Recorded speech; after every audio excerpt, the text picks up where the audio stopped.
Hello everyone, welcome to my YouTube channel Let's Answer with महिमा ma'am. तो आज के इस वीडियो में हम क्लास 9th की first poem that is the road not taken by Robert Frost के क्वेश्चन आंसर्स डिस्कस करेंगे, सेंट्रल आइडिया डिस्कस करेंगे पोएम का and the word meanings as well.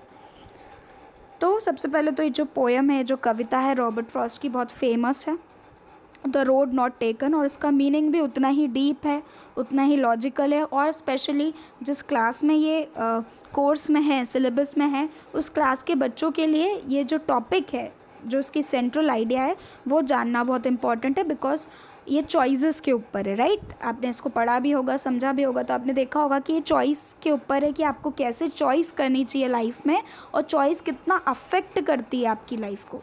Right, तो 9th क्लास के बच्चों के लिए क्यों इम्पॉर्टेंट है? Because 9th 10th and then after that they have to decide the future. 9th में इसलिए क्योंकि 10th में आप उस हिसाब से पढ़ाई करेंगे जिससे आपको 11th 12th में आपको जो सब्जेक्ट लेना हो, जो चॉइसेस करनी हो लाइफ में आगे, वो आप कर पाएंगे। तो इसलिए भी ये पोएम बहुत इंपॉर्टेंट हो जाती है। राइट, आप देखेंगे, हम सबसे पहले सेंट्रल आइडिया देखते हैं इसका, है ना। सेंट्रल आइडिया क्या है इस पोएम का?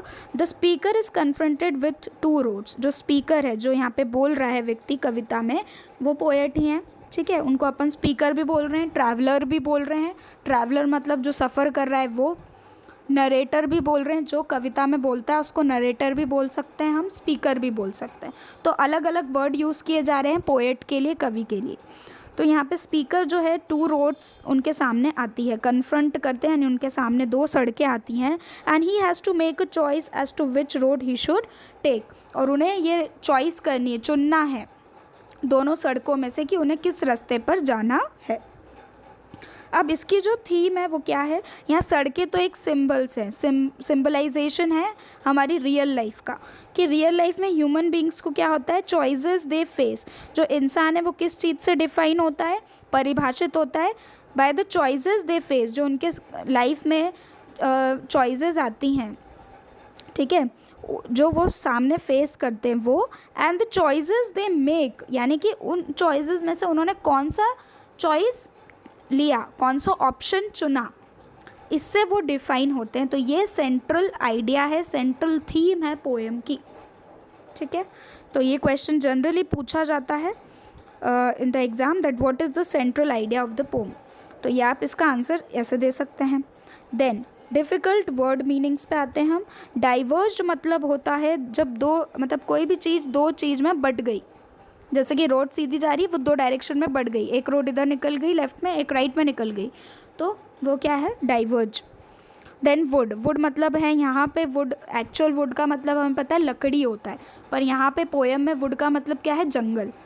देन अंडरग्रोथ मतलब है द डेंस फॉरेस्ट, यानी डेंस ग्रोथ ऑफ प्लांट्स। जो जंगल होता है, जंगल में हम देखते हैं ना कैसा होता है, डेंस, एकदम घने पेड़ पौधे झाड़ियाँ सब रहती है, वो अंडरग्रोथ है यहाँ। क्लेम मतलब कोई भी दावा करना। वांटेड वेयर मतलब है, यहाँ पे वांटेड वेयर का मतलब है कि ऐसा रास्ता जिससे ज़्यादा इस्तेमाल नहीं किया गया है। ट्रॉडन मतलब है वही पैरों से कुचलना, ठीक है, टू स्टेप ऑन, अपने कदम किसी चीज़ पर रखना। देन ग्रासी मतलब है, ग्रासी मतलब जहाँ पे घास उगी हुई, अब जो रास्ते पे ज़्यादा घास उगी है मतलब उस पर ज़्यादा लोग चले नहीं हैं, तो यहाँ पे इसका भी मतलब अनयूज्ड है, जिससे इस्तेमाल नहीं किया है। साई मतलब डीप ब्रेथ, हाँ ऐसे करते हैं हम, that is what is sigh, to sigh. All right, तो ये थे कुछ important word meanings. Now let's come to the textual exercises. Textual exercises में क्वेश्चन आंसर्स हैं। Where does the traveller find himself, what problems does he face. जो traveller है वो खुद को कहाँ पर पाता है और क्या दिक्कतें, प्रॉब्लम्स वो फेस करता है, उसके सामने कौन सी प्रॉब्लम आती है। तो आंसर है the traveller finds himself standing on a fork in the path.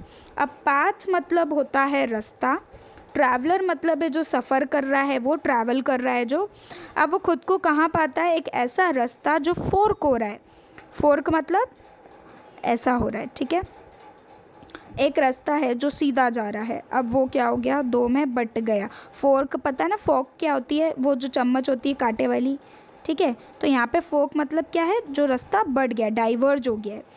तो ऐसे रास्ते पे हमारे जो ट्रैवलर है, यानी कि जो कवि, वो यहाँ खड़े हुए हैं। अब वो सोच रहे हैं यहाँ जाना चाहिए कि यहाँ जाना चाहिए, all right.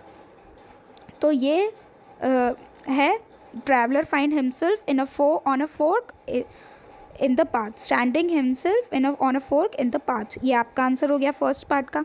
Then he is in a problem as he must choose one path. तो वो इस दिक्कत में, उनके पास दिक्कत क्या है कि उनको कोई एक रास्ता चुन सकते हैं वो, और इसलिए ये प्रॉब्लम क्यों है, क्योंकि वो अनेबल टू डिसाइड है कि उन्हें कौन सा रास्ता चुनना चाहिए, कौन सी चॉइस करनी चाहिए, पहला वाला कि दूसरा वाला रास्ता, कौन सा रास्ता चुने वो, ये उनकी प्रॉब्लम है। Then come to the next one, discuss what these phrases mean to you. ये जो फ्रेजेस हैं इनका क्या मतलब है।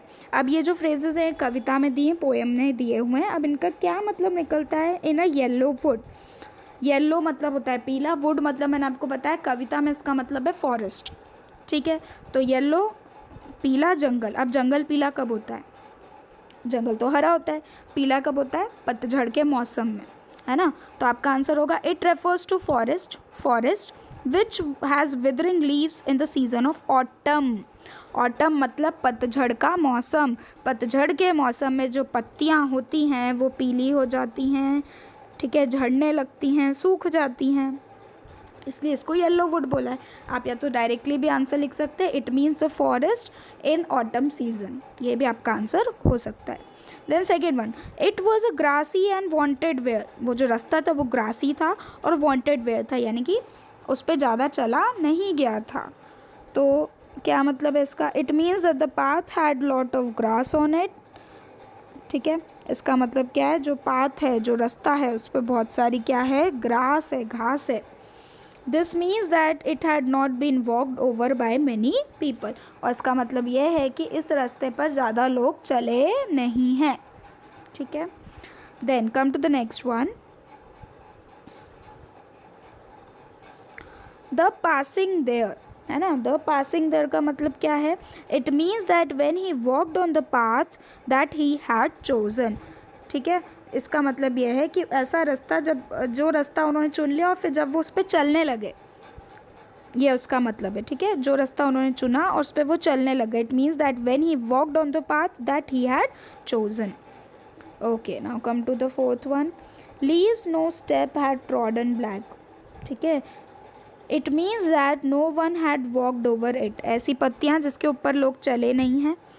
If they had been walked over they would have turned black. वो पत्तियाँ कैसी थी, जो पतझड़ में गिरी हैं वो अभी भी थोड़ी बहुत ग्रीन है ना। और इससे ये पता चलता है कि उस पर लोग कोई भी नहीं चला है।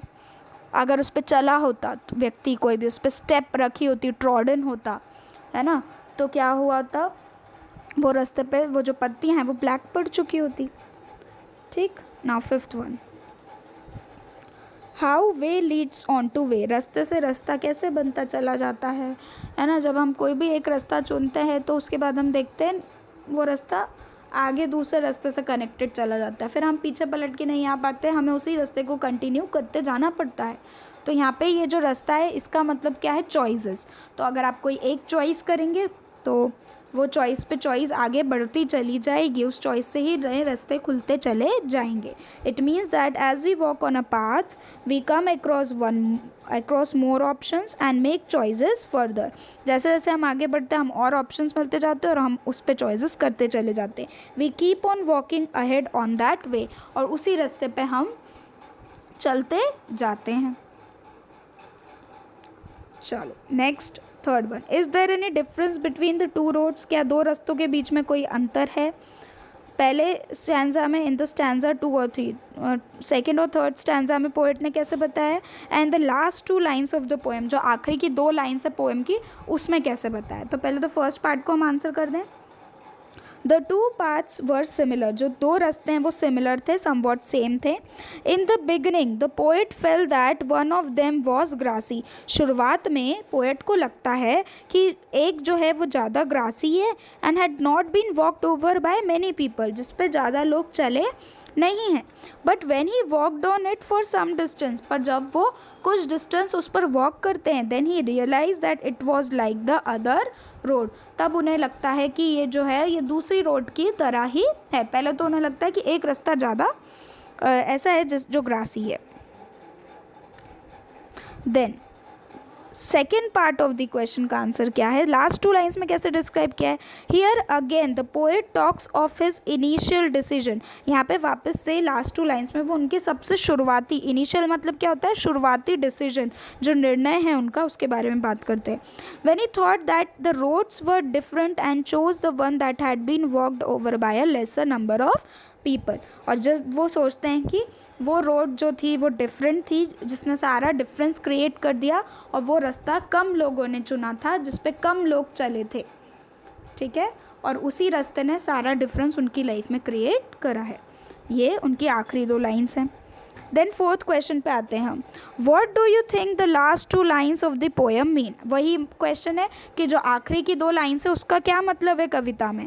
The last 2 lines of the poem mean the acceptance of the reality. ये लाइन याद रख लीजिए, लास्ट 2 लाइन्स का क्वेश्चन आएगा तो आपका आंसर यही होगा ज़्यादातर, एक्सेप्टेंस ऑफ द रियलिटी, यानी कि आपने सच को एक्सेप्ट कर लिया है। The poet make a choice and accepted the challenging path. ठीक है, तो जो पोएट है जब 2 रास्ते आते हैं तब वो ऐसा रास्ता चुनते हैं जो चैलेंजिंग होता है, यानी कि आसान नहीं होता, जिस पे ज़्यादा लोग चले नहीं होते। आप देखेंगे ज़्यादा लोग आसान रास्ते पे ही चलते हैं, है ना, आसान रास्ता चुनते हैं, और बहुत कम होते हैं जो डिफ़िकल्ट रास्ता चुनते हैं।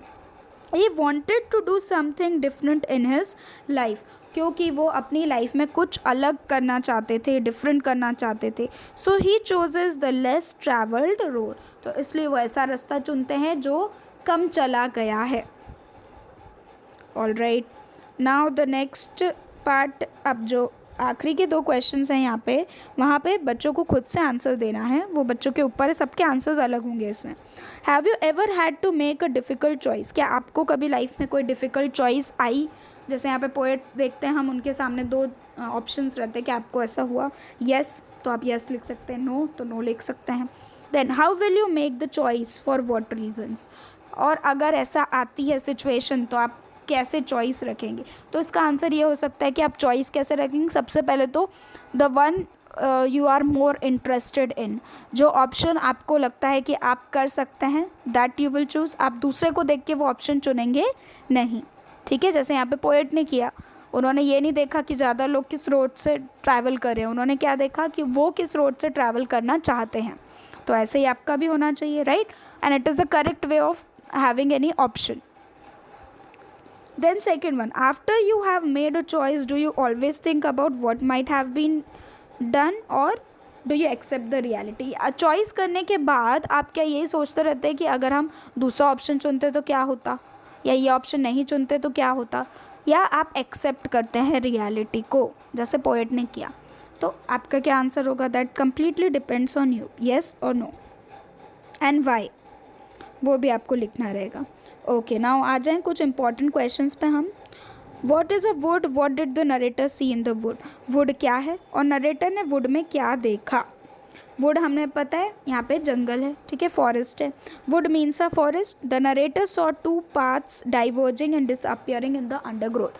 तो वहाँ पे क्या देखा नरेटर ने, पोएट ने, ट्रैवलर ने, स्पीकर ने क्या देखा कि एक पाथ है जो डाइवर्ज हो रहा है और अंडर ग्रोथ में जाके, यानी घने जंगल में जाके वो डिसअपियर हो रहा है, गायब हो जा रहा है, आगे दिख नहीं रहा है वो उसके बाद, यानी वो अंदर तो रास्ता चल रहा है पर वो डेंस ग्रोथ में, वो उसके आगे देख नहीं पा रहे हैं जंगल के कारण। What is the theme of the poem the road not taken. Road not taken की थीम क्या थी, तो हमने डिस्कस कर चुके हैं। It is the human beings are defined by choices they face and the choices they make, है ना, जो चॉइसेस इंसान अपने सामने फेस करते हैं और जो चॉइसेस वो चुनते हैं उसी से उन्हें डिफ़ाइन किया जाता है, परिभाषित किया जाता है। Okay, I hope you found this video very helpful. आप इजीली इससे आंसर्स लर्न कर पाएंगे और आंसर्स एग्जाम्स में लिख कर आ सकेंगे। If you found this helpful, don't forget to like, share and subscribe. Like, share, subscribe ज़रूर करिए। Comment your any doubts, any extra answers if you know, आप इसमें कॉमेंट कर सकते हैं। Thank you.